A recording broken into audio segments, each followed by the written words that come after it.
Bombing hospitals is bad again. Notes from the edge of the narrative matrix.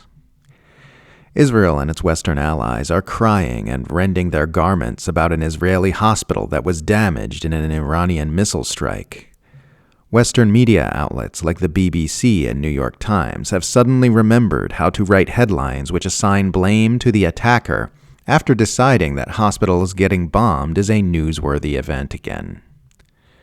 The Iranian attack didn't kill anybody, and the damage to the hospital was reportedly the result of a shockwave from a strike on a nearby Iranian military facility. That's right, the Israeli military was using the hospital for human shields. As always, every accusation is a confession. Israel, as we all know, bombs hospitals constantly. Israel bombed an Iranian hospital just the other day to almost no coverage from the Western press.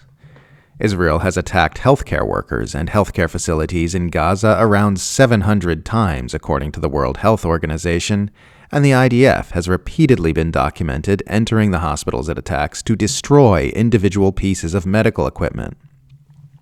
Israel, unlike Iran, is deliberately targeting healthcare facilities to make Gaza unlivable. Israeli Defense Minister Israel Katz is now saying that because of the hospital strike, Iranian Ayatollah Ali Khamenei cannot continue to exist. Knowing what we know about Israel's track record, saying that people who bomb hospitals should not be allowed to exist can only be interpreted as an extremely anti-Semitic statement.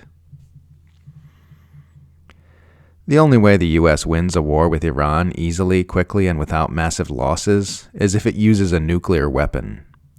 This fact, combined with that Huckabee post comparing Trump to Truman in 1945, and Trump's evacuate Tehran and unconditional surrender statements, makes me nervous. And the Americans are reportedly discussing using nuclear weapons on Iran already. Fox News reports that the Trump administration has not ruled out any options regarding the possibility of using a tactical nuke to destroy an Iranian nuclear facility. That's right, kids. We've got to nuke the Iranians to liberate the Iranians.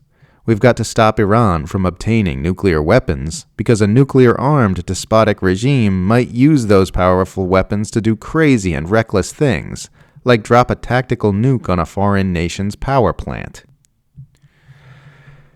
Israel massacres children, bombs hospitals, assassinates journalists, starves civilians, kills aid workers, murders starving civilians seeking aid, destroys Gaza, assaults the West Bank, invades Syria, invades Lebanon, bombs Yemen, bombs Iran.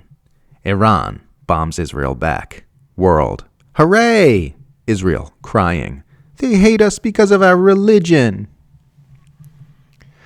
I've never understood why people think you hate Israel is an insult. If you knew a guy who was constantly murdering children and setting fire to his neighbors' homes while meddling in your home life, you'd probably hate that guy. The problem is people don't hate Israel enough. If you've never been called an anti-Semite, then you are way too chill about genocide.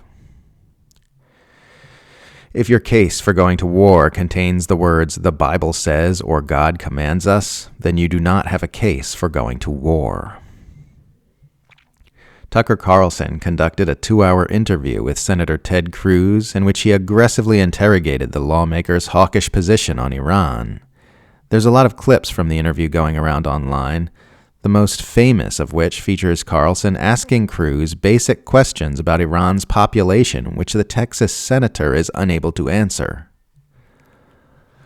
The lesson here isn't that war hawks are too lazy or stupid to learn things about the nations they want to destroy.